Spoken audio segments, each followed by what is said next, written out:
Okay, folks, today we are pulling back the curtain on what it actually looks like when a visionary and an integrator work together, build something together, evolve and grow together. So, my name is Dr. Tara Boston Kimber. You are listening to the Culture Focused Practice podcast. And today I have my integrator, one of my favorite people also, but my integrator on with me, Taylor. Hello, Taylor. Yo, How are you? yay. Oh, there's snow on the ground, and that actually makes me really happy. So, As long as it's not on the you know, street. no, I want to be able to we exit are, wherever I am. we're big winter people. My family, we're big fall winter folks. So, I think especially with little kids, I mean, you're the young kids, but I think especially with the family, there's something funny about like, it's snowing. And so that's fun to watch my daughter experience. She's sentient now. Yeah, excited about being outside. Do they get freezing hands? She does, and she doesn't care. Theo hates it. He just fucking hates it. Yeah, she Okay. didn't care. She like tromps around in her wet boots. She loves it. She doesn't care. Yeah. Okay. I was just thinking the other day, actually, this is totally unrelated, but I need to get like snow gear for my kids. We don't have any snow gear. We have like coats and gloves, but not like the stuff that doesn't get wet, you know? Yeah. Yeah. Right. They would have much more fun. It's a game changer. When they go out, they're not playing about being comfortable. Okay, so if you're a regular listener or you know anything about EOS or you don't live under a rock, then you've heard the terms visionary and integrator. And so I think there's something missing about what actually happens between a visionary and integrator and what that dynamic can look like in terms of a day-to-day practice, as well as like on a big scale, how this grows over time. Not only how the relationship evolves, but also how the business grows and how these roles shift and change.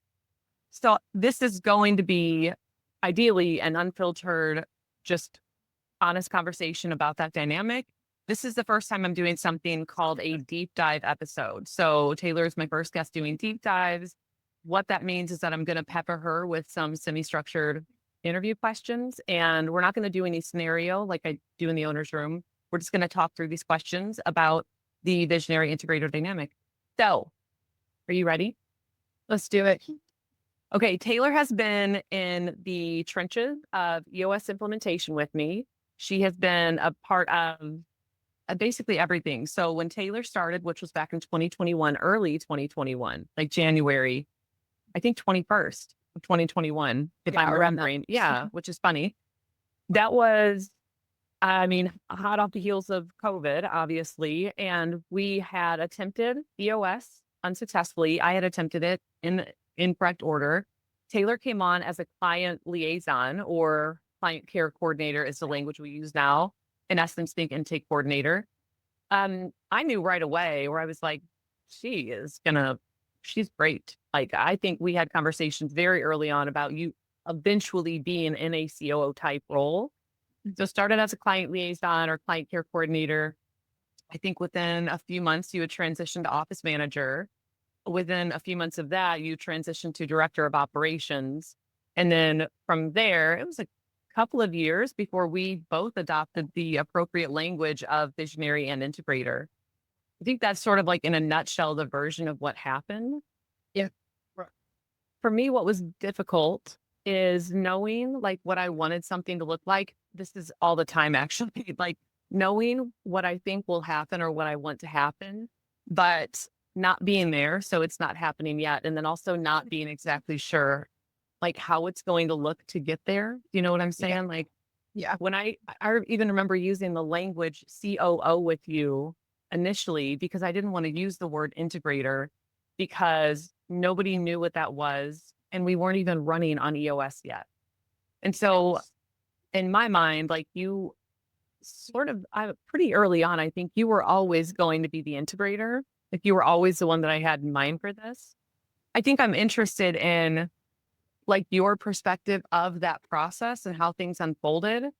And just, I don't know, like, I hate saying your felt experience, but kind of like your felt experience of starting. I remember actually calling you for the interview and being like, wait, why do you want this job? That you accepted a position. Taylor's a licensed clinical social worker. Like she's an LCSW. She's a therapist, a licensed therapist in her state. and she was moving away from therapy and taking an intake coordinator For position, time. Yeah, basically. like Yeah, time. Yeah. part time. Like it was lower pay then than it is now, So it was, Yeah. we're being confused also. Like, why do you want this? This doesn't make any sense to me. Anyway, okay, go ahead. Your perspective. I want to know. Yeah, it's interesting framing it from with the context of like what was happening globally, like what was happening, like the counseling hub doesn't exist in a bubble, and so neither do we. And so that was just such an interesting time because I was burnt out. I had left a really high stress, incredibly high stress work situation. I had just gotten my license. I was in actually a very toxic workplace, and so there was a lot of workplace like trauma essentially. Um, and my partner was in a similar boat. He was leaving. He was an intensive care nurse, and so he was leaving surgical ICU, which is like obviously like gunshots, accidents, like very high stress, very very sick patients. So we're both in these like very high stress situations. My dad had died not too long before that. So I was in a place where I was just like, I don't want to do anything. Um, but you need money. So I got to do something. And I, this job came along that was like field adjacent. It was still in my, you mentioned I'm an LCSW. My bachelor's and master's degrees are in social work. Um, and so I really appreciated that it met what I was needing at the time. But I think there was a part of me too that was like, this could be something that I could grow with. Like if I got a job at the mall, that's not going to be a long-term thing for me. But this is something in my field, whatever. And of course, I think that anyone who comes to work for the hub is drawn in by your voice and the way that you talk about the counseling hub. It just seems different. And so there was a part of me too that was like, this seems like a cool place to work, and maybe a really different experience from the one I've had. Um, so yeah, that was where I was coming into working. And I think it was a very healing experience for me to come in and be in a workplace that was very different than I had experienced professionally up to that point. And there was just like a feeling of it being low stakes too. But I also think I remember we were living in our camper when I started working there. So I remember we were living on Andrew's sister's farm, and I was literally like sitting on a patio looking over her farm and like talking this plan. Like eventually, like I feel like we were both kind of tiptoeing around it because it's like early on in a relationship. You don't want to be like, let's get married. I want to move in together. Yeah, we were both kind of like, I think, kind of tiptoeing around, but there was energy there. There was convinced for me about like, I am really passionate about this place, what I've seen of it so far. And you were like speaking my language. Like my master's degree is in social work, but my emphasis is policy and administration. So my long-term goal was never to be doing direct clinical work. I thought I would be doing it for longer than I did, but my goal was always to do more macro level work. So I think that spoke to things that I'm passionate about. And there was this idea of like, we're going to work together to grow this thing. And that was really to be a part of growing something. You just have more ownership over it. And not in a sense of like, I own this, but in a sense of like, I put in work to this thing and I care about this thing. It just like feel more vested into it.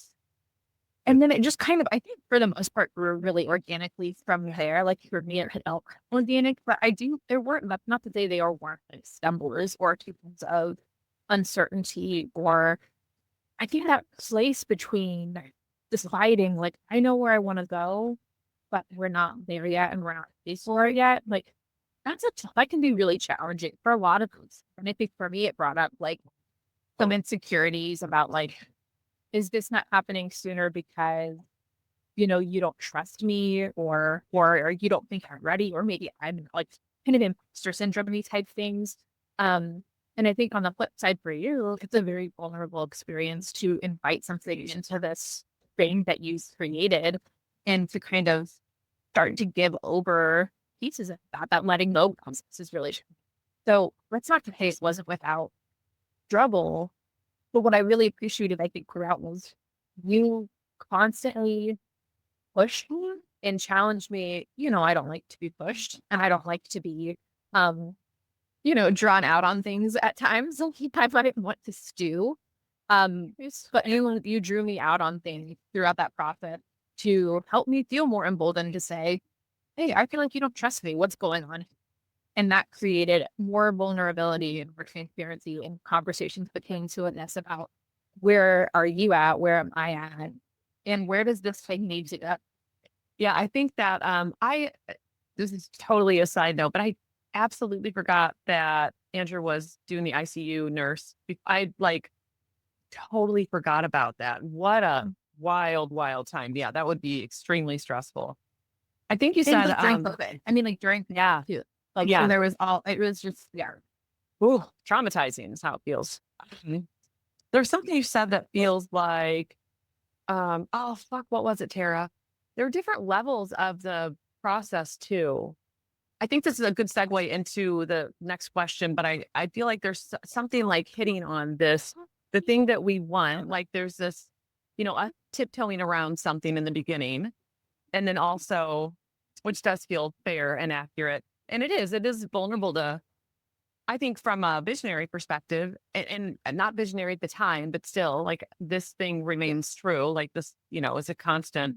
But maybe from a leadership perspective, or when you're going to bring somebody on and you want them in a high touch, high trust, high responsibility position. I don't know who feels comfortable handing something over quickly and in bulk. And also, I constantly think about that desert shrew that like runs around its own little maze, and it just runs and runs. And like, I like keep thinking about me having that little desert shrew part that's like constantly running. But my thought is every time I go to make a move, there's going to be fallout somewhere.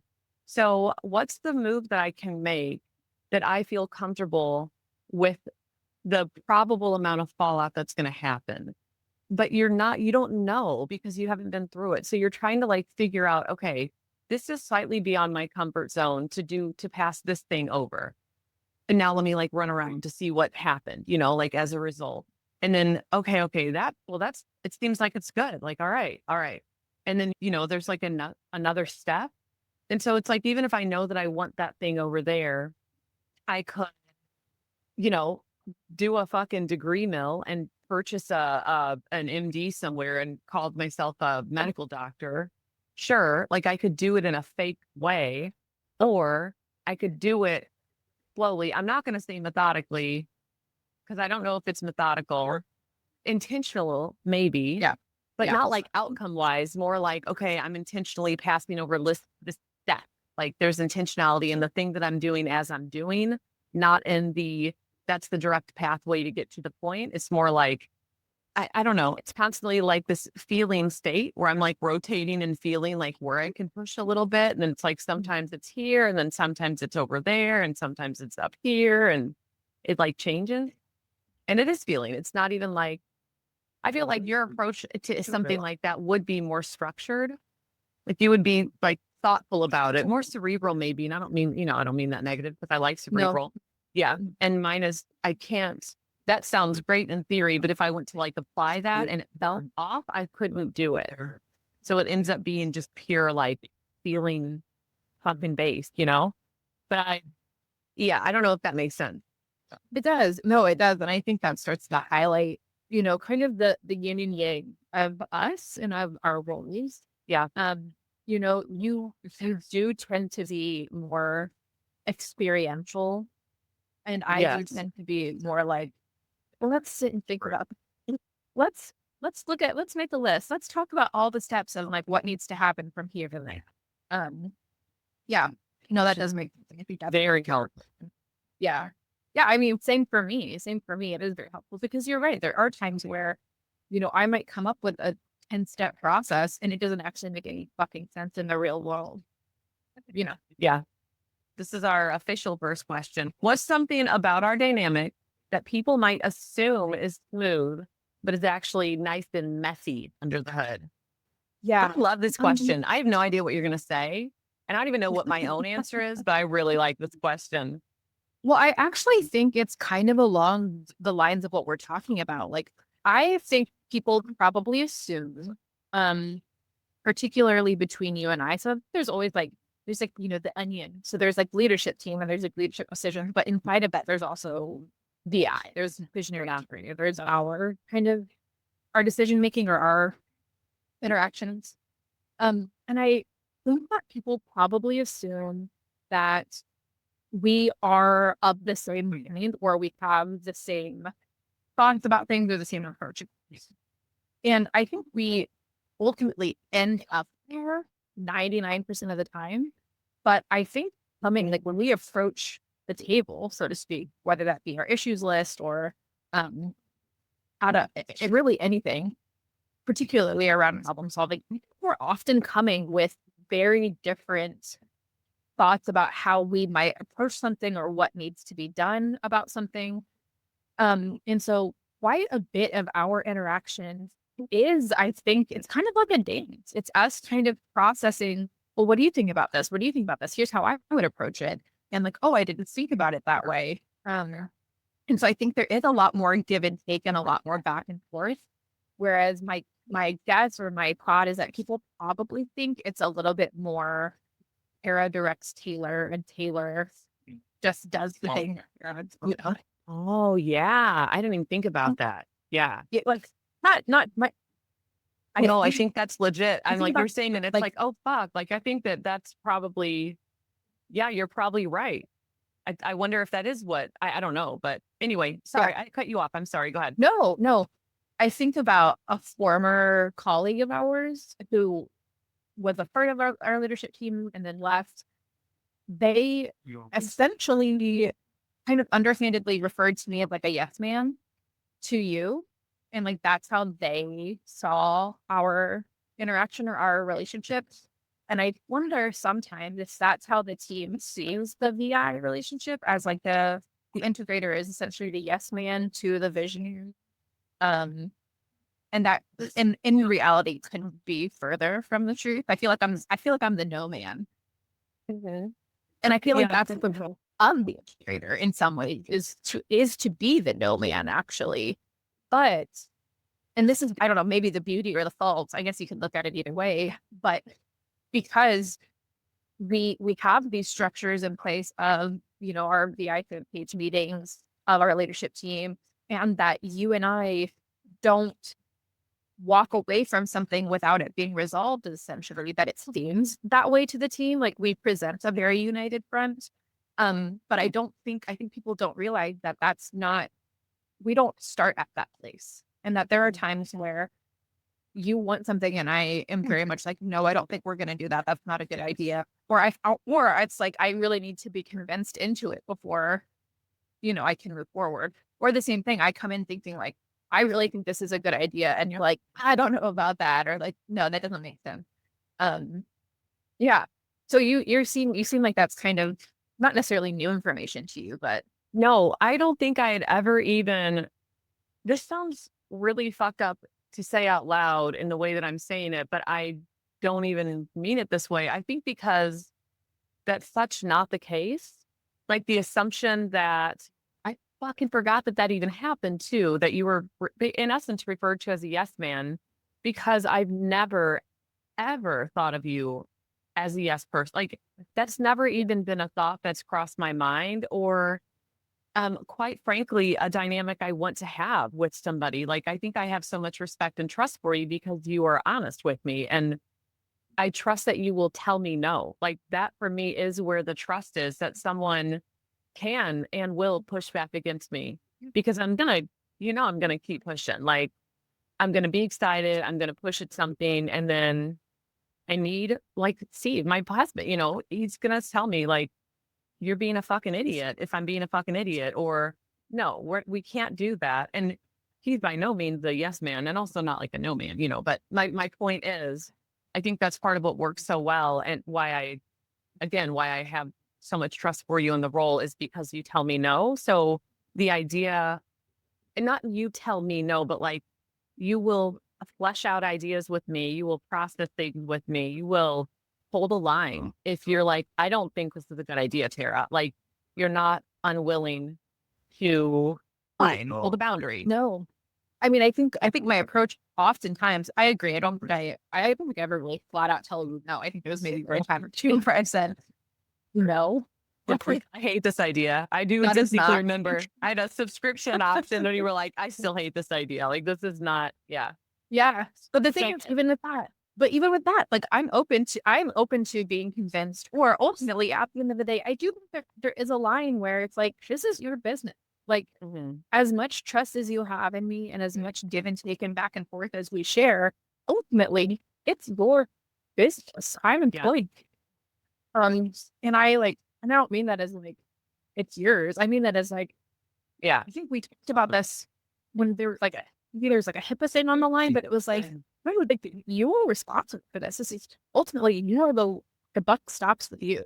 And so if you feel strongly about something, I'm gonna listen to it. I'm gonna go with you down that road. But that's not to say I'm gonna do it blindly. Yeah. Because I'm gonna have questions, and I will say like, I don't like this, but I can be convinced, or like, let's talk me through what this is gonna look like. Yeah, I do feel like Yep. there are some times where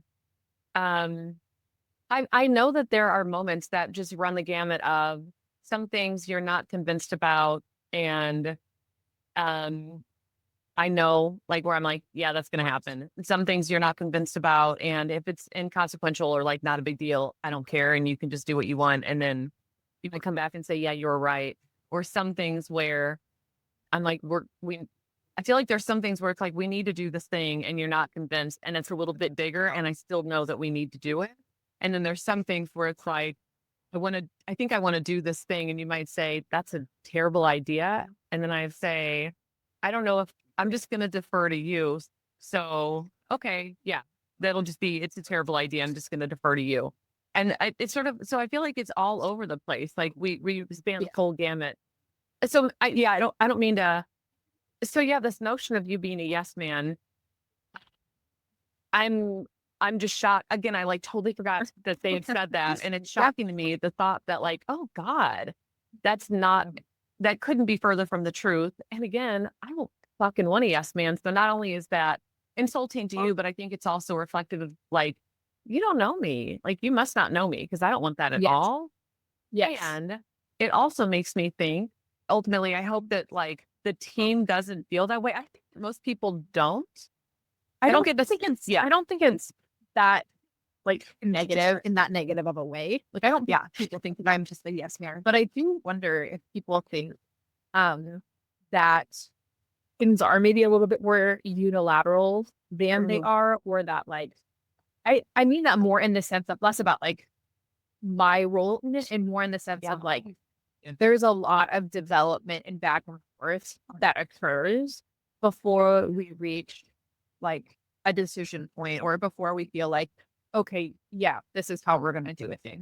Not always the case. Sometimes it is like you'd say like, I don't fucking care, just do this thing. And so then the back and forth is really between myself, right? Figure it out. But I mean it more in that, like that, the yes man thing of kind of an extreme version, like the far end of the spectrum. But I do wonder if there's some of that, like, it's more like Tara decides the thing and then Taylor makes it happen versus a lot of the back and forth or the, I think what it gets at is like, I hope people know, and I think most folks do, that there is just such a deep level of intention. I mean, even stuff that people would think is so small. I mean, like, Andrew will sit and watch me craft an email for 30 minutes. One email, and he'll be like, what is taking you? Gonna rewrite that again? And I'm like, yeah, probably. I need to really read it, think about it. And like, it does, like the things we do and say are done and said with a lot of intention. I think about like throwing pottery, like how much it's like you're making adjustments, you're stopping, you're looking at it, you're adding more, you're taking away. Sometimes you're crushing it back down and starting again. Like but all you're seeing is like this put together thing. But there's so much like refinement and back and forth that happens with that thing to get the products that end up and folks are usually not super privy to that. Maybe they understand it and then they stand for it in a certain way that that's what happened. But there's a lot of that happening versus just like, let me just plop this clay, scoop something out. All right, it's ready to go. I've got a mug. Yeah. No, there's a Cheers. lot of intentionality and back and forth. There was one other thing I say, and then I have another question. The other thing that you said, that how we approach problems, there's something about we do. I think, yeah, ultimately we approach things just differently. It never feels bad to me. I think I also, I like conflict. I like friction because it feels like when it's done well, it's safe to do. It feels safe to do, and it feels healthy to do, because that's how we get to an actual like polished outcome. Like, you have to have friction to get to this thing. Yeah. And I think that's very embedded. It's like in my bones. So it's like I just trust it with the right people. I trust it. And so I think there's something about how we approach conversations is different. And we do very often, I think that we are on the same page, like even as we're going throughout the conversation, not in how we are necessarily conceptualizing the thing, but like by the end, we both are pretty like on the same page.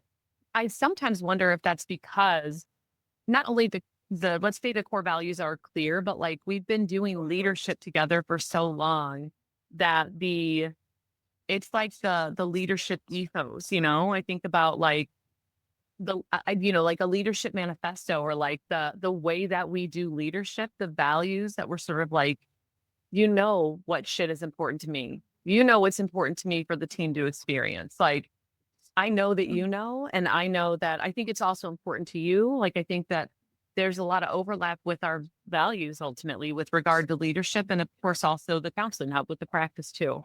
So I think that that's like part of what helps us consistently be, if not on the same page, like very, very close by the end. Yeah, ultimately we're working from the same palette. Like, I think about like a painter's palette, like we're working from the same palette. And we might be heavier on one hue versus the other, but ultimately we're still working from the same set of colors. Yeah, I love that. Yeah. So it always is complementary rather than you don't have like neon paint. Think of the highlighter yellow. I hate it. I hate it in a sheet. I hate Even it as in a dye. even as an 90s kid, I did not get the Lisa Frank obsession. I did not like the bright, the vibrant. It's just never been for me. Yeah, that's super funny. No, it's all fall tones, all earthy tones. Okay. Let's do another question. Question 2, this is the official question 2. What's a moment that changed the way you think about working with me? Like a full on pivot point.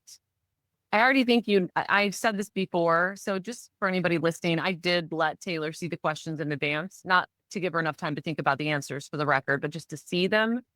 I don't like the language of this question because it feels like it's very focused on me. Like, what changed the moment that changed the way you think about working with me? But really, I think it's more about what's a moment that changed the way you experience the dynamic, like the VI dynamic is sort of like a full on pivot point.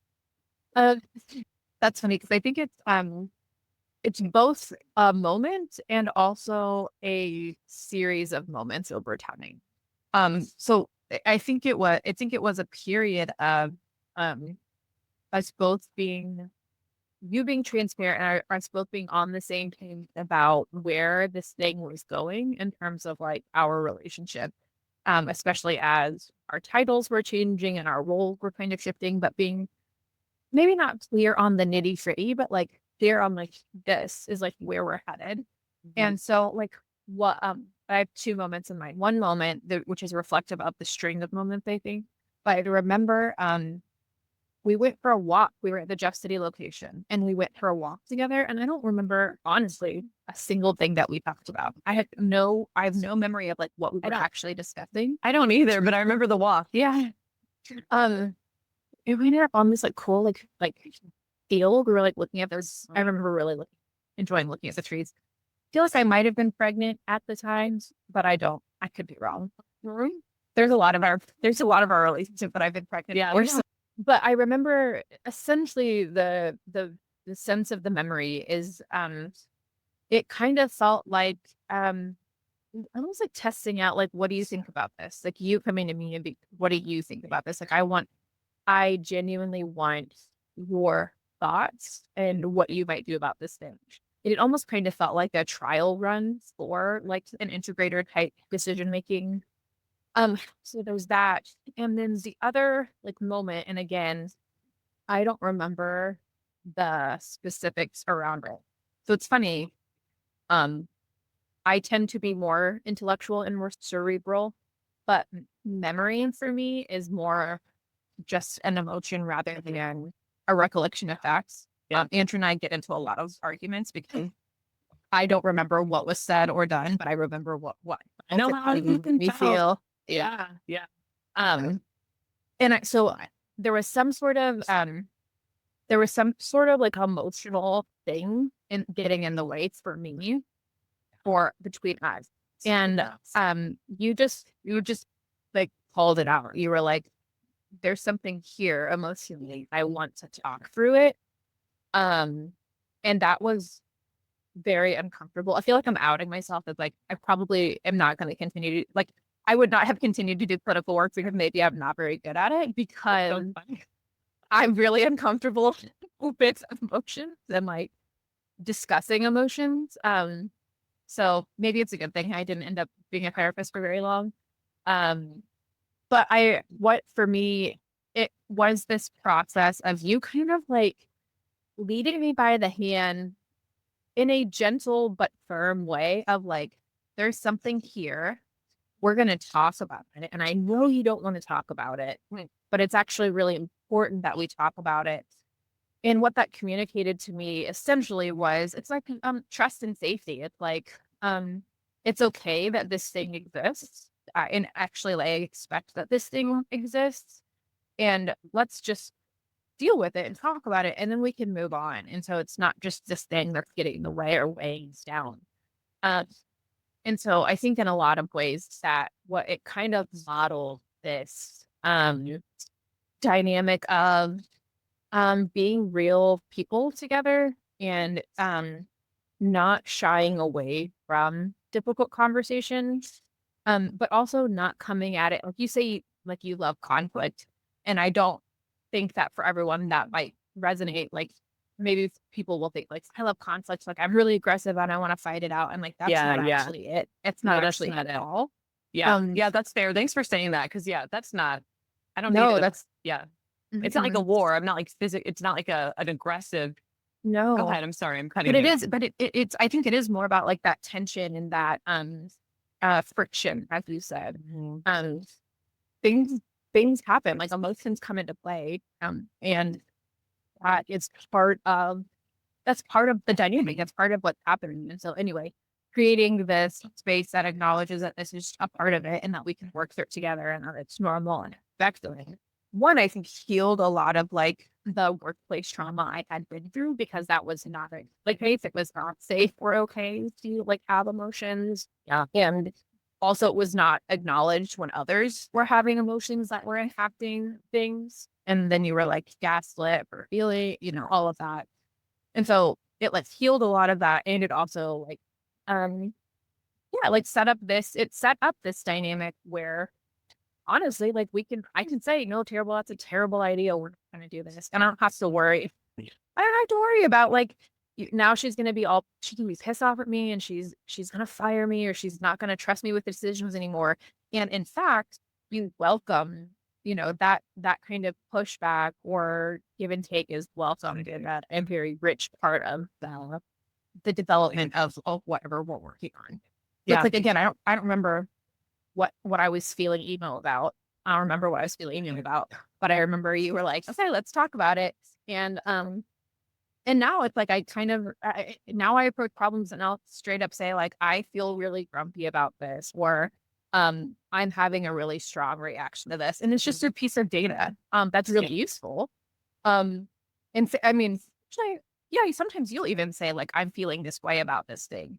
And it's like, oh, okay, cool. That's a useful piece of data for me in how we're talking about this here or coaching as well. Yeah. Yeah, I love that. Yeah, it is data. Of course it's data. How can it not be? Like, how can you operate? I always think about what's powerful in your brain. Like your limbic system is more powerful than your frontal cortex. So if it's loud, like it's gonna like you can't get away from it. It's right there. You've done the same thing to me once. I know that I was having some feelings and I think this was early on, and you called me and it wasn't even work related, but you called me and you were like, I feel like something's changed. And then it sort of invited a conversation where I was like, oh fuck, like I did not realize I needed to do that with her. Like that, like, okay. I I think that was like a I level. actually do. I actually remember that, and I remember Yeah. specifically what it was about. And I remember Yeah. I was in an old apartment. Yeah. I was for sure pregnant at that point. Yeah. Yes. Yeah. Yeah. Yeah, Hmm. I remember exactly. Yep. Yeah. Yeah. Yeah. That was in hearing you say those same. I remember walking. I don't have any idea what we talked about. And then also I'm not surprised I made you talk about something like the next day. I don't remember exactly, but like Yeah. he called me once like I'm just like I think he probably still thinks of me as a golden retriever, honestly, but like also a golden retriever with a ball where I'm just like, you want to play ball?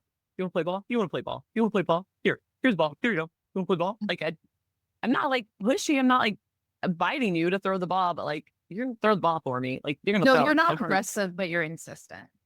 Yeah. Yeah. That's very nice. Yeah, that's true. Um, yeah. And I also like what's funny is that the dynamic is also internally anyway, it's juxtaposed with I don't want people to feel overwhelmed to the extent that they shut down. But so it's like this weird, like it's really important to me that you're also okay. But like this thing is blocking this us. Like I think we need to talk about it. You know, it's like I'm like I want to talk. I'm like tiptoeing to talking about it, and we need to. But are you good? Like, come on, like we need to talk about. You know, I sort of feel like yeah, persistent is probably the right word. There's one other thought that I had, and I forgot what it was. So that's all right. Um, yeah, okay. Anything else? I think that that's good. The pivot point. Yeah. I agree with you. Series of moments. I think that's just the way of being now. Is that we all just talk about stuff, and probably the first few times is then the hardest. Like Yeah. and again, especially it's a relationship, like you're sort of forging a relationship with somebody. And if you're bringing in somebody that you don't know, then you don't have the level of trust and safety. And if you're bringing up somebody that what has been with you and you're trying to like escalate their position, you know, or like increase their responsibility, you make the role bigger, et cetera. It still is, there's still a matter of delegating and like increasing trust and safety and, you know, all of that. It still has to take place. There are still always first and like ideally they're going well. And even if they don't, then there's the space to repair, Yep. which is also healing. Like that still can take place. Yeah. Okay. You want to keep going? All right. Question 3. I like these questions too. What do you see other leaders wrestle with when it comes to delegation or letting go? So I think it's fair that I can be in this mix. So other leaders can also include me, but I think also the potentially other work experiences you've had, or even some of the leaders, like you've been doing some masterminds with me. So I mean, some of the other, and like you've been to conferences with me. So any and all input. Oh, that's funny. I'm actually glad you expanded that because honestly, I was just thinking about like Molly. I was thinking about like, okay, who do I do LMA with? What do I see? Molly So is our I can, director. Sorry, Molly is our director of clinical operations, and our DCO reports to Taylor, reports to the integrator, just to give people quick context. Go ahead. yeah.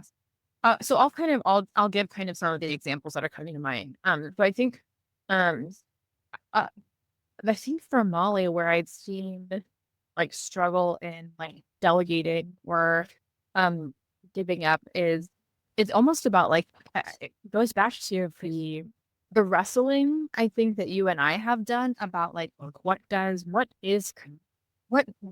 integrator? What is the visionary? Yeah. Do you mean to say that she wrestles with that role? Like, what is the DCO? Like, how is it More embodied? Yeah, I think some of it is that, like, what is the DCO, especially because um she's still in 2 roles. I mean, she's DCO and she's also a clinical therapist. And I think especially early on, um this is probably, I think for her, the first time we're in a professional capacity where she's having to like juggle those 2 hats, like 2 very distinct hats, I guess. But also I'm thinking not just her own role or what is her own role, but Also, what is her role in conjunction to others in terms of like delegating or letting go? So like what might be appropriate to give over to a supervisor or to give over to a critical team lead? Well, it should bounce back to me. That can be difficult. I feel like less so for me now, but I think originally that was kind of a thing to navigate. Like, particularly when can I bounce things back to Karen?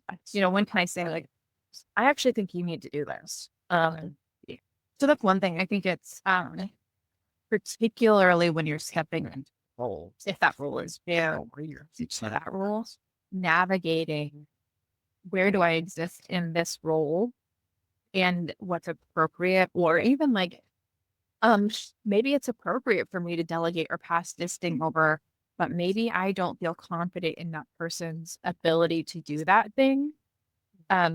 That can be really challenging. And that cannot be about that person's competency. It might be about that person's capacity. That's something I run into.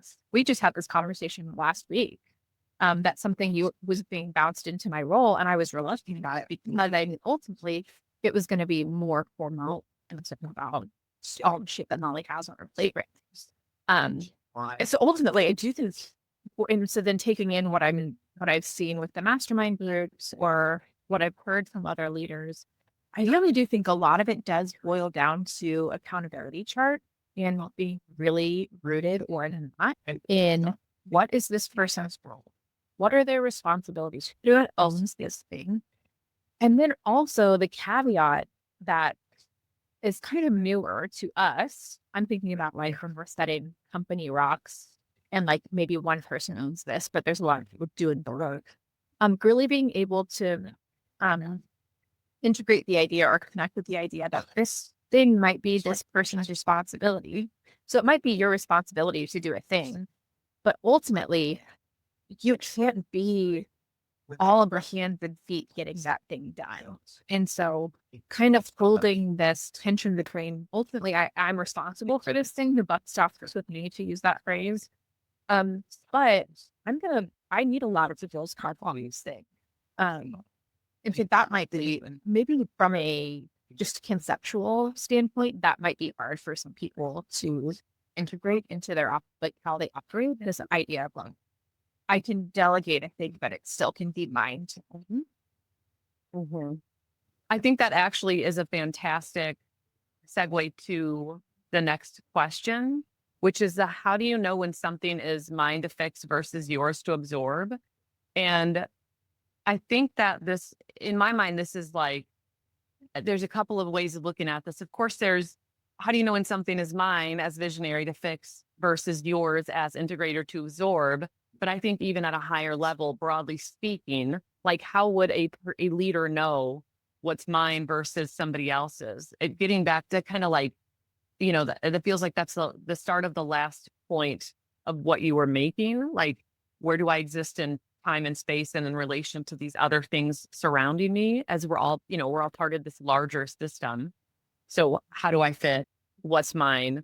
What does delegation look like? And ownership, even if I'm not the one that has I'm not making every single move in relation to a project getting done, for example, or this process being followed consistently or something like that. So let me say just the question one more time, and then you can take it where you want to. How do you know when something is mine to fix versus yours to absorb? I'm super interested in your take on this. So I think I'm thinking about this in two ways. I'm thinking about our specific dynamic, and then I'm thinking about like your more general question of how a leader might wrestle with that. I think for us, a lot of it is kind of trial and error. I think a lot of it is if there is something that comes into my inbox, so to speak, whether that's literally or figuratively, there's something that comes my way, and it's not obviously like this is your job to do. If I feel unsure, or like let's say it's a problem and I feel unsure how to solve the problem, or if I feel like it has bigger implications for the practice, or it may impact other systems, multiple souls, that is to me kind of like a little warning bell of like, this might be a visionary thing. Or it might be my staying ultimately, but this is something I really think I want visionary in it before this is all. Um, and so to give examples, things like that might be like people issues. If there's something like this might be affecting someone's job, in a negative way, or um, it might be financially, it might be something that is impacting the practice financially. Maybe I just saw an email come through about Anthem denying adjustment disorder claims. Okay, that's really good for us to know. That could have a bigger implication on our practice because I do believe some of our clinicians do use adjustment disorders can be used as kind of a let's get to know each other and see where we go first. So that is potentially impactful for our practice. But then the other filter I kind of run that through is I think we've talked about like strengths plus. I don't know if you've done strengths, but I've done it quite a bit. Like it's part of my grad program. It's been a part of like organizations I've been a part of, and consistently over the years, it's like 5 traits that you have of like from like a pool of like 32 possible traits.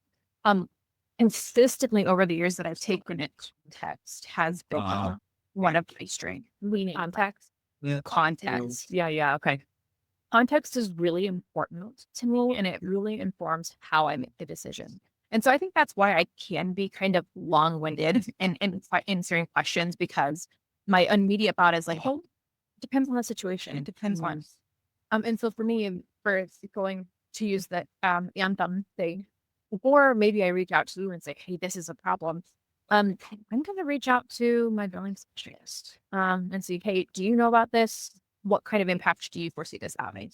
I'm going to reach out to our DCL and say, hey, do you have a sense of like how often are people using adjustment disorders? Are these like normal? Should we need that? And then I can start to develop an idea of, okay, we may need to make a policy-wide shift in how we're talking to clinicians about using this diagnosis. And maybe we need to develop a policy. Maybe we just need to get people up. And so if it ends up being a bigger thing of like maybe we do a lot of adjustment disorders, and this is maybe we're going to claw back, and this is now going to have bigger implications. Then I'm going to come to the resolution and say, okay, hey, this is the problem. This is this is information I've gotten so far. Maybe I'll say this is what I'm thinking, or maybe I'll say, don't freak out, but I don't know what to do here. And then that's where the visionary has that. The visionary is almost always the business owner. So it's like high level financial decisions. This is impacting the business. This is something you need to do. And so that becomes a very like, oh, this is visionary. Ultimately to own. And I think I would also, sorry, I'd clarify here too, in terms of like, this is visionary. In my mind, that means you and I have a conversation. We basically IDS this. We have a conversation, we debate, we discuss, we identify all of the kind of like related pieces. And then with the data that you collected, with like the information that we have, and then if we can solve it right then, whatever decision is made, the enacting of that typically falls back to Integrator. Like that's where it's like, oh yeah, you're saying, Tara, I want help with this. I'm like, cool, let's do this. We sort of discuss together because that is a much larger, impacts a lot. You want input, from the visionary about what is this, what do you want to do? What are you thinking? Like, here's what I'm thinking, or maybe I'm a little bit lost as to what to do. And then once we decide, it's sort of like, cool. And visionary goes back to doing whatever and whittling my thumbs. Yeah, right. And then, just to clarify that piece too, where I think historically it would have been, before you were fully an integrator, I think it just would have been visionary. And then I take it and like run and try to solve it or try to do a bunch of stuff or try to whatever, delegate all the pieces. And now that seems to, it's your camp. Like this is where like the line, between us for me is really helpful to have and to say, oh, I might have this input here. And ultimately my integrator is going to be the one ensuring that it happens, which you're much better at anyways. So I think the other thing that kind of is almost like an alarm system or a warning bell of like, this is not mine, this is visionary, is if I'm feeling really stuck about it. Like if something appears in my pile in my inbox and I can't get started on it, I'm really struggling with it. I don't know where to start. It's like maybe this will end up with me, but I can't do it. That is usually like a warning sign to me that like, oh, this actually is visionary. It's not ready to come to that. Visionary needs to conceptualize more. This actually is not ready for this. Because oftentimes, things start with visionary and then pass over into greater. And so if it hasn't passed through the visionary filter, or if it has, but it's not complete, that usually is if there's that like internal distress almost of like, I don't know what to do here, that's like telling me, oh, this is visionary. This isn't mine. You're almost like a canary in a coal mine a little bit with your own. Yeah. Yeah. I Yeah. think same. I think that this has been Yes. this was a recent conversation between you and I, and maybe Molly, maybe the DCO at, I don't know if it was a leadership team meeting or one of our one-to-ones, but it was like, there's some to-dos that just kept, like, oh, it was from rocks, it was from to-dos, like they just kept it's kicking a fucking can down a road, we just kept not doing these. And then ultimately realizing my resistance comes in the form of, this is like a high execution, very tasky thing. And I just can't. Like, I'm like, oh God, dragging my fucking feet to get this done. And then your resistance comes in the form of like, uh, conceptual overwhelm. Mine is like execution I don't know overwhelm. Yes. Which would imply I need to grapple with it more, be more clear, and then filter, like you said, through the visionary back to integrator. And then conversely, it might be, if it's like tasky overwhelm, I don't know if it's mine to own. Like it probably should be passed over then. And yeah, So I think to generalize that to a leader who is grappling with what's mine, what's someone else's, outside of being really clear about vulnerability chart, I also think about it in terms of is this the best use of my time as the integrator? Is this the best use of your time as for visionary? There are lots of things that we can do. Like a lot of my things that I do, you can and have done. I don't necessarily know if the flip is true, but what is the best use of my time? And that's not to say that my time is more valuable than my client care, or my time is more valuable than someone else. But my time as the integrator is best spent in certain areas. And the same is true for my client care, for my billing specialist, for different people. Like our time is best spent in certain. And so that just comes back to like maybe the capacity side of things. Like there's a lot of stuff within the organization that we can probably all do, and we sometimes may to pitch in to help. But ultimately, this was the thing my time is best spent on. I think that for me comes up a lot. Actually, for you, like I think to myself, like Tara, is this the best use of your time? Like, yeah, you can do this thing, and it needs to get done. And maybe other people are having capacity issues, but ultimately, is this the best use of the visionary's time?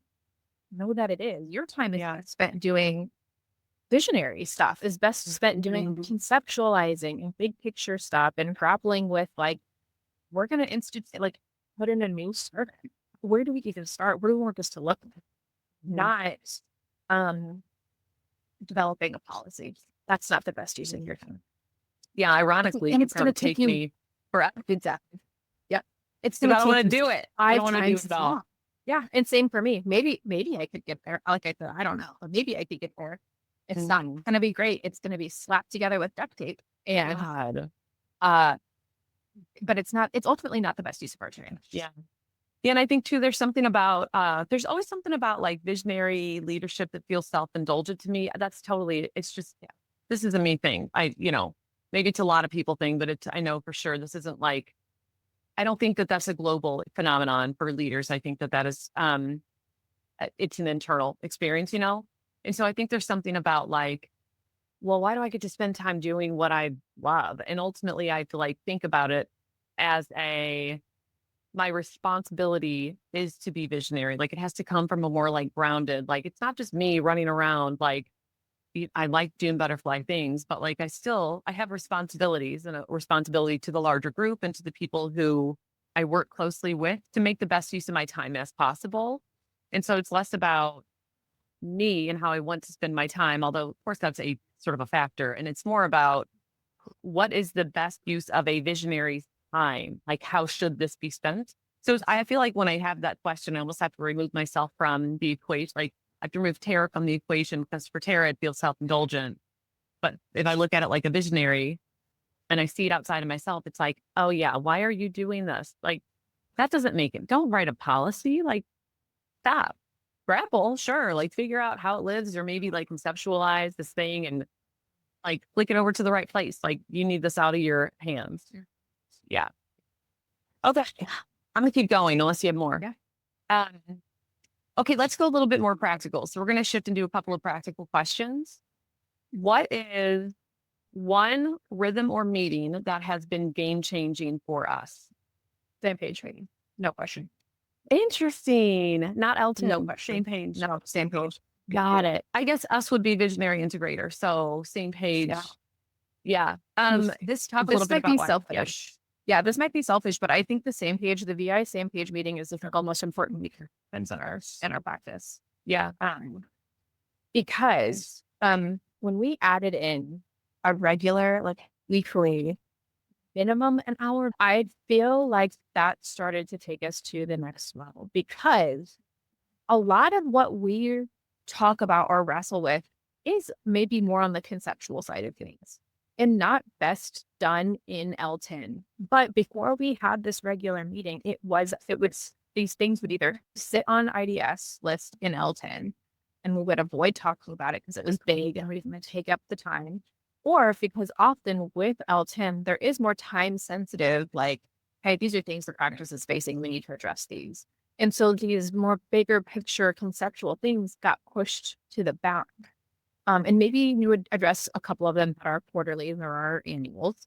But we are more regularly tackling bigger concept challenges or opportunities in our same page meeting. And it's a regular touch point that I think reaffirms the passing over of things from visionary to integrator. Something about like marketing. That's like a relatively new thing living under my umbrella, so to speak. And I need a lot more support around it. One, because it's a big fucking thing. It's not something I've done before. And it's something that needs a lot of fine tuning and checking into. And that would be such a waste of our time in L10s.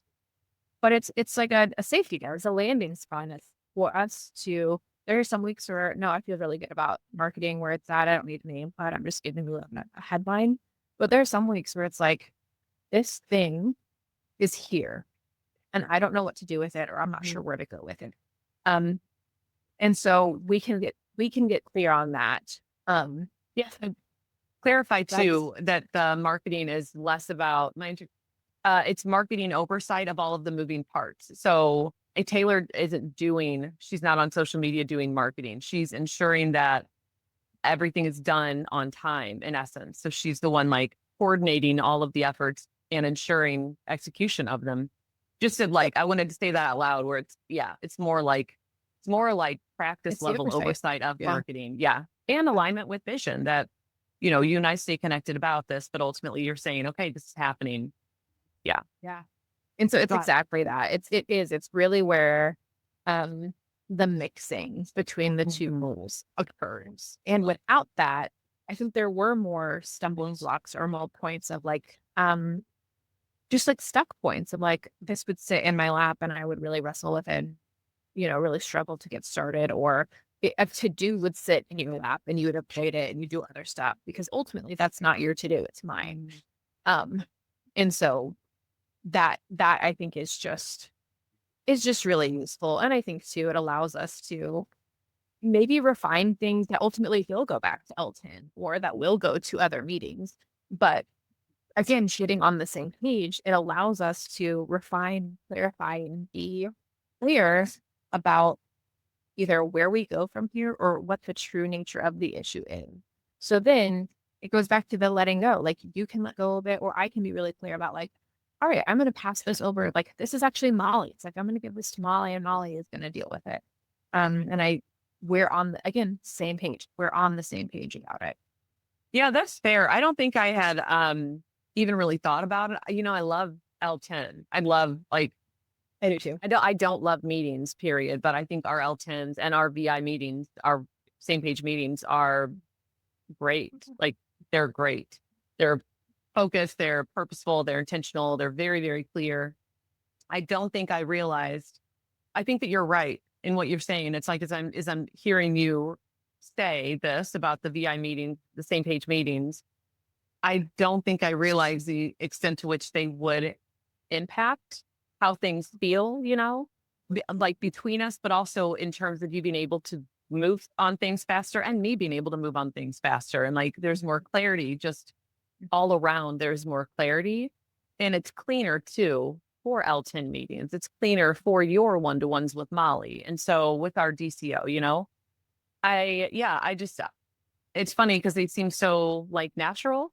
They just seem so easy and natural, but I think you're right. They're very much, yeah, I mean, they sort of follow the flow of the accountability chart. It's like they're the linchpin between the two of us. Like if I'm imagining a hanging string or like two connected pieces, it's like that's the central like nut or bolt or little, what's that little like metal button thing that you can bend and it doesn't matter. Brad.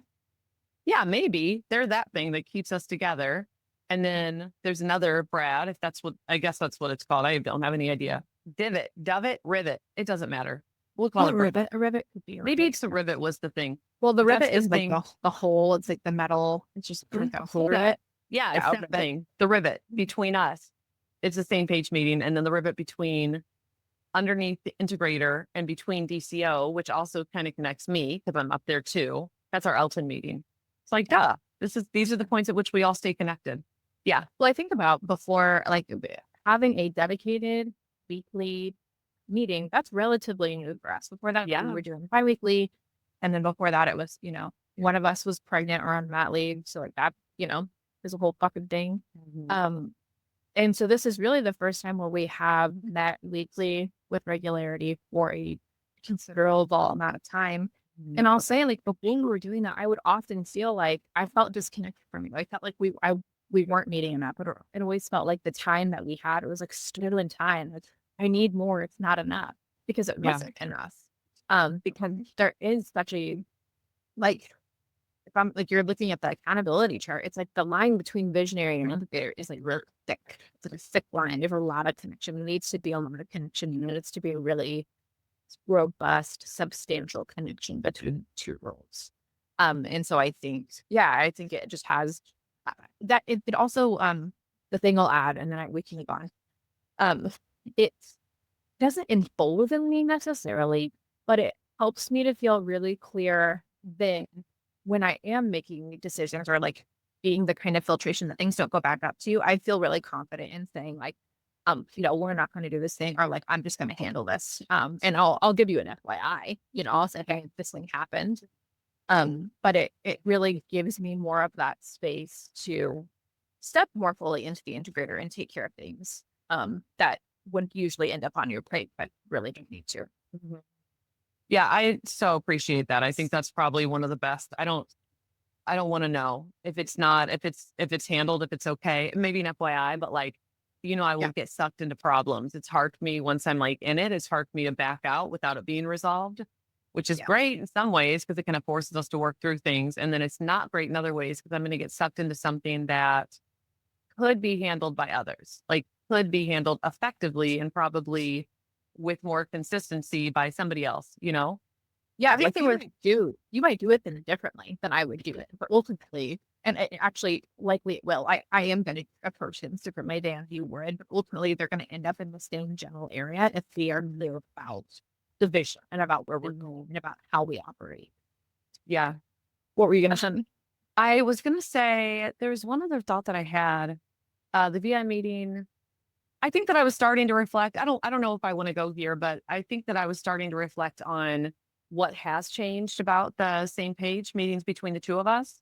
I think maybe my nutshell version is like when we were having them before, I don't think that they were as structured. And I also don't think that the roles weren't as my understanding of a visionary and an integrator and the dynamic between the two and yours, I think also, were not as clear.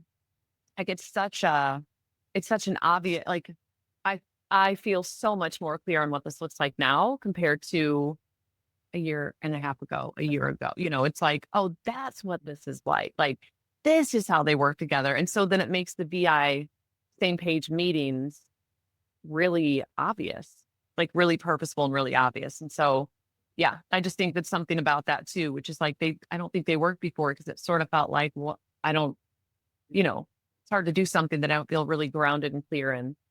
Yeah, we were also like, just to speak to that, we were in a really awkward place because you were ready to move in that direction, and I was pregnant. I mean, I was like, Yeah. pregnant with twins and going into a really unknown space of like, who knows how long I'm going to be on that leave? Who knows what, like when I'm going to have these babies? If it really stunted our ability to, I think, step more full into the VI loans. And so I think I think that was actually a pretty legitimate factor because I remember starting to have these conversations probably about this time last year. And Oh, yeah. you, and Maybe. you basically being like, I'm ready to move in this direction. And me, like, I had a really rough pregnancy. It was like, it was real intense. And me being like, I'm not prepared for this. So I don't know how important that is, but I do think that's like a caveat that I think we were ready to move into this space sooner than we have just by virtue of life circumstances. Yeah. Yeah. Yeah. I agree with you. Okay. Here's my next question. This one's very practical for anybody who has a visionary integrator or like is a CEO and has a COO or is a managing director and has a other person underneath them. I don't know what that title would be. What is the smallest practical shift a visionary or visionary equivalent could make tomorrow that would help their integrator breathe easier? Small and practical are the words I'm tripping. The tiniest. So let's say the smallest shift. Small is relative. Yeah. Okay. So like if the shift is, we're talking about like a 90-degree angle shift, like maybe our smallest shift we make is shoot 10 degrees now, which is much bigger than like, 0.5 degrees or something. Okay, I'm just going to start talking and you can tell me if I'm Do it. I don't have any idea, but, like, honestly. Yeah.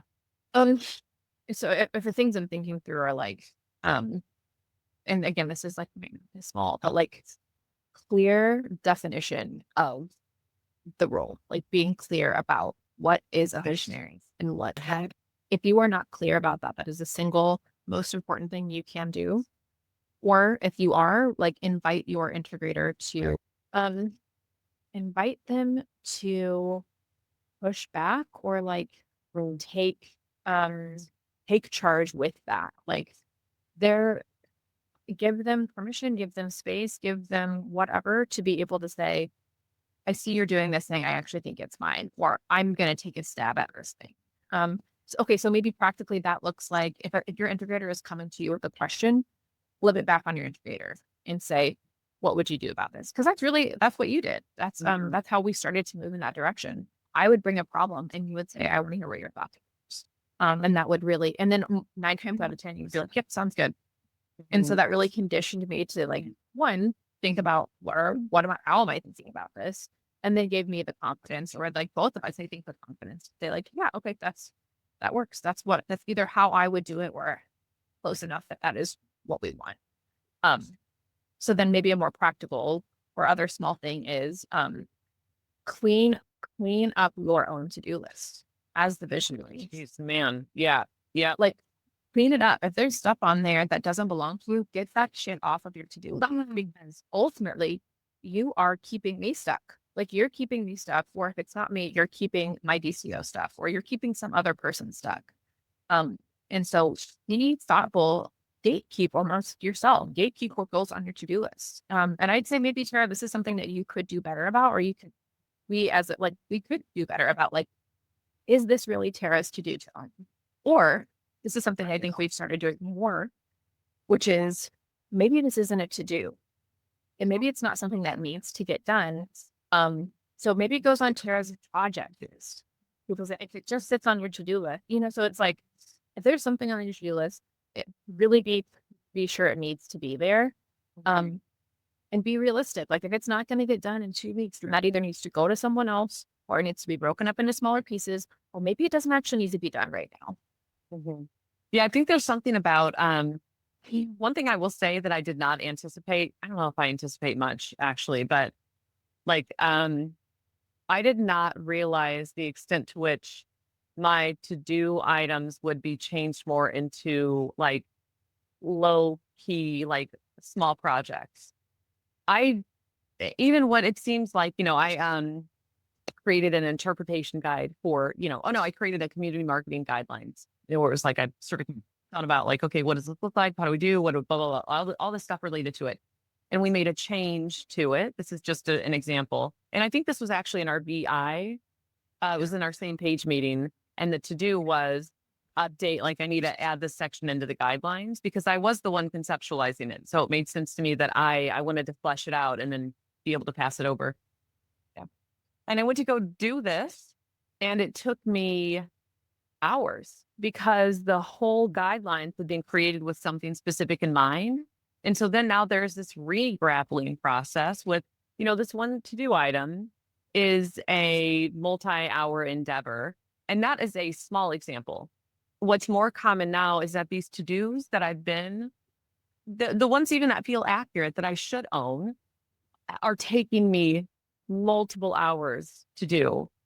Those are not, in my mind, it's like, oh, those aren't, I don't know if those are to-dos. Like those are many projects and they require a lot of mental focus and energy.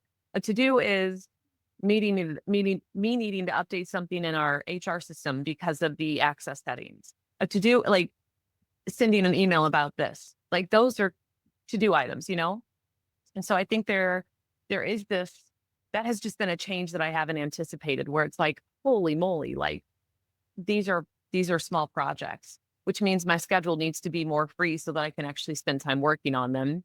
And also it means anything else that doesn't fit should not be here. Like it doesn't need to be on my to-do list.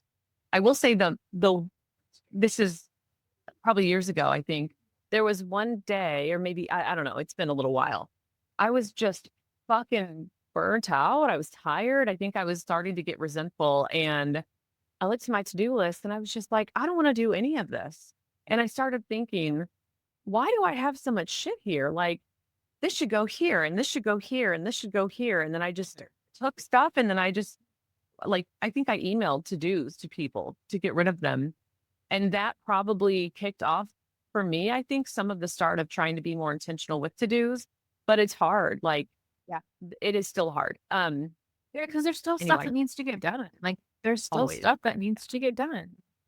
And there's always going to be this tension of like, there's a lot of stuff and it needs to be done right now. And so how do you filter through what needs to be done right now? And I don't know that there's a perfect formula for that other than going back to your vision, going back to your wants, going back to your accountability chart and sorting out like, where does that go? What gets prioritized? Yeah. If I had to say one more thing and you kind of hit on this, like a practical thing would be like, look at your calendar as a visionary and ask yourself, like, is this the best use of my time? Like, do I need to be at this meeting? Does this thing need to be on my calendar? Or even be more reflective about like, we all have different work styles. Like, I can pick stuff up and put it down and pick it up and put it down all throughout the day. And that works fine for me. You cannot do that. You cannot operate that way. And so it's like physician heal thyself, like know yourself, know how you work best. And if your schedule is not set up to support that, then change your schedule.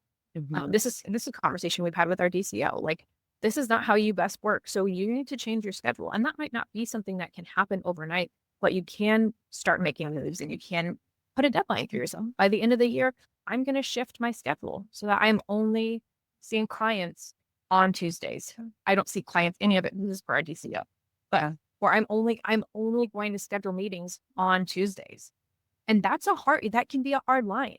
And so if other people, you are the visionary, you are the integrator. Like, if I'm being an asshole, like your time is the most important time in sense of like where it's being spent for them. And so other people, unless it's an emergency or there's really no other way to make it work, other people can make it work if you only have meetings on Monday, for example. They can shuffle their schedules. Yeah.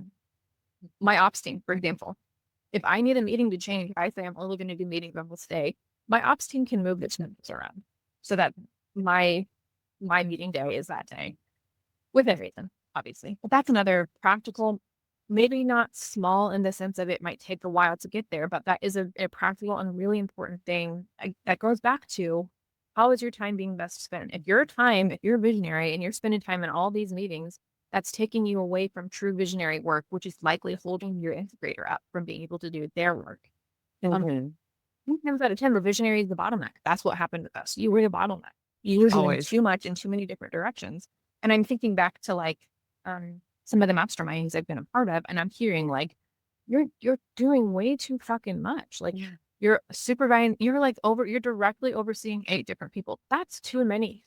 That is too many. Or I'm thinking about Molly's. She's supervising, how many interns and and doing all this. Like, that's too much. Too much. That is not a good use of your time. You need to pass that along to someone else and clear up your schedule so that you can do these bigger. Honestly, it ends up being more project-based things because those are the things that take a lot of time to dig into. There are important meetings, but not every meeting is important. And I would say if you're a leader, you'd probably have 3 or 4 that's really important meetings that should stay on your schedule. Anything more than time, get it out of the way. You don't need that. Someone else can do it. They can update you on it. Maybe that meeting doesn't need to exist at all. Yeah, probably that piece. I think there's something about one more thing that you just said that made me, it was a thought I had earlier. So I think I just want to close it out in my brain, but the bottleneck piece, that part of like, if there's a practical shift a visionary could make tomorrow, being something like looking at your calendar and juxtaposing it with how you work best. I absolutely work best with large, uninterrupted hours of time. Like that's how my dissertation got done is I went to a hotel and I stayed by myself for days, like multiple times over the course of however long to just do that. Like that's all I did all the entire fucking day. I woke up, I got breakfast, I started and I did it until midnight and I did the same thing the next day. That's ideal for me. And if I know that about myself, then I know that I need days where there's literally nothing on the schedule and it's just time for me to do whatever I want to do in that day because there's a whole host of shit that needs to get done that I'm going to want to work on. And then I actually have time to do it. And if I don't do that, if I don't coordinate my schedule to make it reflect more reflective of my own like inner needs for work, my own cycles, then I do bottleneck. I am then the bottleneck for anybody else at the practice because if it can't move from visionary to integrator, it doesn't get implemented. Or if it moves prematurely, then it gets implemented shittily. Is that a word? Poorly. Poorly. I like shittily better. Or it ends up bouncing back to you. Yeah, bro. Yeah. It's the ethos of like Elton, or IDS. We solve this problem forever. When you're doing a project work to do, the goal is that you're solving that thing's getting done forever. If it's not done right, it's going to be bounced back. Yeah. Or you're just passing on the problem to someone else. And that's not going to be the best use of that person. Yeah. The only thing I'll add to that is like, if you're a person listening to this and you say, oh yeah, I'm going to schedule nothing on Wednesdays. This is my project day. But then you still put things on the fucking Wednesday schedule. No. Don't do that. Yeah, that's a problem. That's how if you work best that way, you have to protect that time. Do not schedule anything on that day. I'm the first to say I'm a big offender in that. I haven't had a clarity break on my calendar for a while, partially because I would just schedule over it. I would do other shit instead of it. I would not prioritize that block of time. We can add that to our same page, but the flat idea. That's future Taylor's, but big true. If you're going to do that, and that's your like obligation as visionary or integrator, Taylor, you've got to own it. You've got to honor it. You got to hold that boundaries. Yeah, agreed. Okay, let's do. There's 2 questions. I think I might ask them both, and we can just take it and then run because I know we've been on here for a while. So, there are 2 questions. One is what's sticking with you from this conversation, but the other, I actually like the other one better.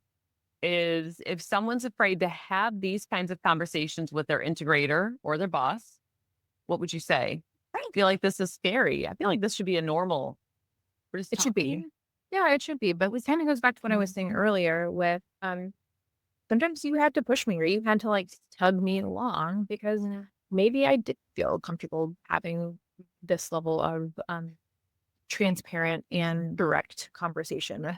If your people in particular are coming from a world where that kind of direct communication with a superior was not a safe thing, then you might need to tug that person along, or you might need to have a conversation about like, I'm genuinely inviting you to participate in this conversation in a very direct and honest way. Hopefully you have laid the foundation of like trust and seeing. But I'm just saying maybe you have, but that because you always have, but there's still that maybe that fear or that underlying reluctance to because of power dynamics. I mean, like Sure. I think we're on fairly equal footing, but there is still a power dynamic between the two of us. And so being cognizant of that and inviting the inviting your integrator or I guess on the flip side, if I'm an integrator and I'm wanting to have this conversation with my boss, I mean, obviously you got to know you got to know what's safe and what's not. But if we're operating under the assumption that that it is safe and that your boss is going to be open, then I would say be bold. Like you've got to be bold and courageous and having like some of these conversations that might be uncomfortable. But I would also say to that question, like if there's nervousness or reluctance, or if there's if this conversation isn't happening, I'd be really curious as to why. Like I would want to know why. Why is this conversation not happening? Why are these conversations not happening? What's getting in the way of those conversations not happening? And so then you can explore some of the maybe there is some workplace trauma that someone is carrying. Or maybe there is some underlying power dynamic that maybe you as the visionary assumed wasn't there, but that integrator is really carrying. Or maybe you're an integrator and you're assuming like I did, like this person doesn't trust me. And it was like, that's not at all the point. Like actually thought that my trust in you is not part of the equation at all. So I think ultimately it comes back to like, I would be curious about, oh, what are the obstacles or the reluctance in having that conversation? Because these conversations are essential to the VI dynamic. And ultimately the VI dynamic is essential to the long-term success of the business. So if there are things getting in the way of that operating, that's your start. What is getting in the way and why? And then let's talk about it and let's figure it out. Does that answer your question? Yeah, I think so. Yeah, I love that. I can't imagine them- not having just Yeah, that's you, Tara, though. Like it's just such a I think you've said that before and it's still like is so baffling to me because this is I don't like there's not a world I don't even know how to say this. I can't imagine a, like being a boss or a visionary and having my people around me not like discuss things honestly with me. Do you know what I'm saying? Like, what the fuck is the point of talking if we're not going to talk about the thing? Like, we have to talk, both of us. Like, we have to be honest about stuff that's coming up for us or our blocks or our resistance or what's working, what's not working. I don't know if there's something about like it ends up feeling personal. I don't think it ever feels, yeah, but it's not. I mean, I think it can end up feeling personal for people, but it's not. It's almost like, how do you, I don't think that it's personal that oil and water don't mix. Like they're just chemicals or not chemicals. Like, are they? They're just, things that don't. Welcome to Science Hour with Tara and The chemical makeup of them. How about that? Sure. The elemental. Yeah. Yeah, they're elements. Elemental makeup of them. Atoms and ions, potassium, decay. Anyway, there's no feelings about them not mixing. Like you're not, it's not personal between them. It's like, oh no, you have two different things and they just don't like, when you stir them, they tend to still separate. It feels like the same with me in any relationship. There's just two people with like their own internal makeup and we're just trying to figure out where do we mix and where don't we, like what overlaps, what doesn't. And so I feel like the more that becomes personal, it's like now we have to villainize water because it doesn't mix with oil. And like, fuck you, water, and really it's like, it's not very fair. Like, that's not fair or right or really accurate. Yeah. Anyway, so it's still, I can't imagine not just talking openly about anything within the practice, or probably very, very, very few things within the practice that I might keep close to the chest. Mostly it's like leadership level discussions and definitely VI discussions. Yeah. Yeah, that's it. So it's Yeah. beyond. I would it's hope so. definitely- I would hope that if you're a person listening to this and you're engaging in this work, that that's not a dynamic. Yeah, I hope the norm is just talking openly, open and honest, open Yeah. and But if it's, Ellen. yeah, but if it's not, then like, again, that's a question to explore. Why? Yeah, yeah, yeah, yeah. Yeah, I did like where you went with it, like asking, like, what's the block, what's coming up, like, yeah, is it personal, is it relational, is it structural, like there's no space and time to, is it, yeah. Yeah, so I Okay, and think then what's sticking with me. Yeah, what's sticking with me. Um, I'm thinking about I'm just thinking about how can we continue, honestly, how can we continue to commit to like being intentional about who owns what between the two of us, or um being thoughtful about like, is this the best use of your time versus my time, or am I taking this thing on because I think that you don't have time for it or she doesn't have time for it? Or am I taking this on because this is truly my thing to do? Um, and then I'm also thinking about like, how can the VI dynamic in a lot of ways should model, for the most part, how LMA looks with other people. So I'm also reflecting on like, okay, am I am I taking the same principles here, and am I applying that with my DCO? Am I applying that with my night care? It's obvious that there's a lot of nuance and thinking through too. How can I how can I take these things that I'm outlining as like essential good things, and make sure that that's also shining through in my relationship with my DCO, or encouraging my DCO to um integrate those things in her element as well. So I'm just thinking about like the trickle down effects to do. yeah, I love that. What about you? What's tipping for you? Yeah, I think that one of the things that has stuck out to me is, one, I think it's interesting just hearing your perspective on things, like, throughout this conversation, hearing like your angle, your perspective, because we operate so much together, but I don't think a lot of our conversations are like real time, sort of problem focused. And not that we don't spend time bullshitting, but they don't typically get very meta. Like, we're not talking about what we're doing, we're just actively doing it together. And which I mean works. And I will say, like, anytime there is when they get meta, it's almost always in the context of problem solving something. Yeah. And so it feels like we do go higher level, and it's usually related to something that we're trying to do and solve and work on. And so it feels functional and useful and all of those things. But I don't think we have spent a lot of time talking high level about our dynamic and how things have evolved. And again, I think your perspective about certain things, like, I'm still sort of stuck on this notion of, at the extreme end, being considered a yes The yes man. Yeah. And like, and my thought is, well, what role do I play in that? Like, what role do I play in our team's perception of you and of the DCO, of leadership, basically?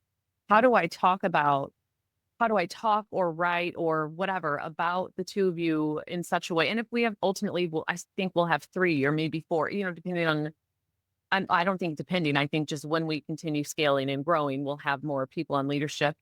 Um, but like, what's my role in ensuring that the way that I talk about us is unified, and that I like, how do I seek to highlight that it's not just the Terra show? Like, it's it's a collective sort of discussion, and oftentimes collective decisions. And again, I think a lot of the times we end up on the same page, and we're all like collaboratively problem solving. And there is something distinct about, well, where are we going though? Like, the direction of all of it is sort of fueled and mostly charted by the visionary. And so there's this weird, like, I might say, hey, this is what I really want us to build. And we all maybe grapple and then like go from there and decide and discuss and agree and whatever. But then on a day-to-day level and on a like, I'm trying to figure out like there's a distinction between me saying I want to go to that island and us starting to row in that direction compared to we are operating together on this ship and I'm not the one that's in charge. Like I'm like trusting my my, you know, I don't know what the secondhand person on a ship is, but like Mate, the coxswain, isn't that what it's first called? mate, maybe. No, the coxswain is the one who's like, First mate. oh, Yeah. yeah. Okay. That would be you then. Yeah, the coxswain, and I'd be on the side saying like, But so we're in the captain's quarters together, and we're looking at the map. We're looking at the map together, and yeah, we're saying like, okay, well, what about here? And like, well, the wind's blowing in this direction, and we got to think about the seasonal patterns here. Like, we're all contributing, looking at the map together, and we know this is the direction we want to go in.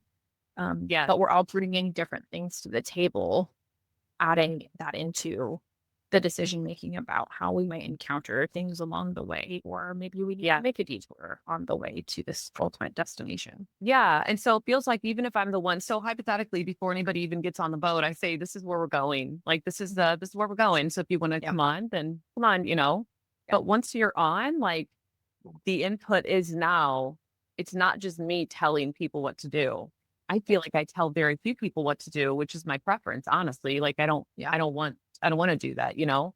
So I think there's just something like, um, I don't know. I don't know about rattling around, but like a poke or a scratch or like something now that I think is gonna be, it's like caught hold.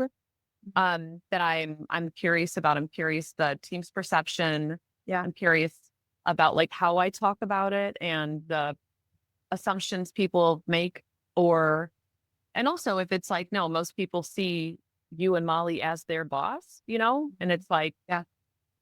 Tara's unreachable, not in a like, we don't look at her when we walk by, you know, not in that sort of way, but in a like, no, she's not gonna know. Like just go to Taylor, which again is kind of my preference. So yeah, anyway, I think that's something that's like, I guess the two things are the realization that we don't really have a lot of meta conversations about the VI relationship and like just our roles, you know, unless it's grounded in a current problem. And then the second thing is the like people potentially thinking you're a yes man. Again, that's an extreme language. Also pointing Yes. out that person was likely the wrong person. No, Yeah, not likely. Like that was the wrong person. So they it's also were, like, I yeah. wonder if that's reflective of that person's the wrong person. Like, Yeah, when yeah, we talk about gets at once at capacity, like like truly didn't get it. They not only did they not get the role, think they but I wanted think it. they thought they didn't want it, but they also didn't get like the vision, like, what it is we're here to do. Like they didn't get it, Yeah. and that's okay. Like not everyone is going to be, you Mhm. know, the right fit, the right person, the right seat for the organization. Sometimes Yeah. people aren't going to get it. That's okay. Yeah. Yeah. They're probably not going to stick around, or they probably shouldn't stick around. Yeah. They shouldn't stick around. Yeah, Whether like they you do want or don't, it's like, yeah. Yeah, you want people on the boat who get it, who understand at least the general purpose of where we're going. Yep. Yeah. And who want to go there. Like, Yeah, who want to. yeah, And who are ultimately, going to yeah. contribute to getting in that direction, however that might look. Yeah. Not delegate everything to people and like that Yeah. shouldn't, not delegate things to people that they shouldn't be delegated to. Like at the, you know, And there are no offloading there are no everything. passenger tickets for this ride. Mhm. The rats in the hull, they're the passenger. They just scurry aboard. stowaways, The stowaways. Yeah. We don't know who they are. The little buggies. Those are our Yeah. passengers. Yeah. All right, man. Thanks, T-Dog. Massive, Thanks. massive thank you to my integrator, Taylor, colloquially known as T-Dog for the masses. I don't know if anybody else called you that actually. Some people do. Oh, Yeah, okay, some people nice. do. Yeah, I'll get an email. Hey, T-Dog. Oh, that's so funny. It's Okay. mostly T. It's mostly T. I just get Yeah. T a lot because that's how I send Yeah. my emails, which is funny because it's just a laziness thing, how I'm technical name. But That's so funny. Okay, Yeah. well, thank you for being here with me for, I think as per usual, showing up, being honest, being real, being candid, shooting straight, not bullshitting. I can't think of any others. what's the real world tagline? It's like something real. People stop. Yeah. When people stop, blah, blah, blah, and start getting real. What the hell is that? Yeah. It's real Okay, world. I gotta Google it real quick. Yeah. Okay. Okay. When people stop, it's not stop being fake. when people stop being polite and What start being happens real? when people stop being polite and start getting real? Okay, for real though. We stop being polite, start getting real. Yeah. I still think you can be polite and real at the same time. So I guess it depends on how you're conceptualizing politeness. I think about it being very rooted in like patriarchy and sexism and like politeness and meekness. Like I'm not interested in being polite. I think you can be kind. I think you can be kind. yeah, kind But of. that doesn't actually politeness to me feels like thin and veneer and fake. Like I'm just being polite. I'm saying this to be polite. You don't have to be polite. You do have to be kind and respectful. Yeah, I'm down with that. I'd prefer that too. Yes. Yeah. Okay, Taylor doesn't have anything for y'all, just as an FYI. I don't think she's selling anything. Do you have any plug? There's no. No plugs. No. Okay. No. Okay. But what I will say is that if you're a frequent podcast listener, you've already heard about her because I talk about my Integrator on here, like randomly. Who knows? I don't know when, but I know that I mentioned y'all. And also, if you are in the US Mastermind or have done any of that, Taylor is being more involved in that. So anybody who's in the Mastermind currently or seeking to sign up, I think that your presence will continue to grow with the Masterminds, which is fucking cool. And also, just in case it's not obvious, Taylor is the one that makes sure shit gets done. Like, I feel like you have the glue to the bricks. Like if I had the blueprints and I'm like the bricks and the layout, you're the mortar. You know what I'm saying? Yeah. I guess not glue, it'd be more like mortar. Mortar, sure. If you want to really get into construction. Into the details. Yeah. No, it's a pleasure. It's a pleasure. I love talking about it. I actually love having it. I have 3 very young children. I don't get to have adult meta conversations ever. So I love it. Yeah, same. Yours would be to continue. Yeah, young, like just turned 3 and then 2 6-month boys. Yeah, I mean, anybody you're fucking in the thick of it. I know you're same, but like not quite the same because it's age 5 and 2 and all halves, 8.5, 5.5 now. So okay, anybody else who is wanting more behind the scenes, anything, real talk about leadership, EOS, culture, feedback, people, issues, conflict, etc. Make sure you are subscribed to the podcast. You get any new episodes that drop, they come directly to you. And also, if you subscribe, you're helping more people who need the message stumble across it, which is great for them and hopefully helpful for them as well. So thank you again, Taylor, for joining me. Everyone else, it's been real. It's been fun. And I will see you next time. Thanks. Bye.